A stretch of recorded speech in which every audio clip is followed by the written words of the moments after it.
This is Mike from Cross and Cruise here. We're going to stick the big S&S motor in Kev's bag of bees bike. Okay, we've got a beautiful oil cooler on the front, a lot of shit to take off's the problem. All this stuff's in the way. Okay, all the oil filter mounts, etc. Thermostatic obviously on this. So anyway, we're going to take, as you can see, we've stripped most of the gear off. Okay, but we've obviously got still a long way to go. Got the primaries off, dumped the oil.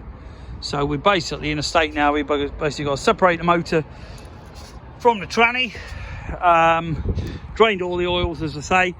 So reg off all that stuff, get everything out the way of the front, and the whole thing should, and we did it on Tony's Diner, it should completely come away with these bolts, crimp these off, you know, get rid of all this lot, exhaust off. We just got to get the other pipe off, and we should be done.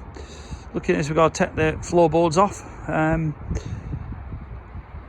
then it should be done tonight. Okay, I'll keep you posted. Thanks.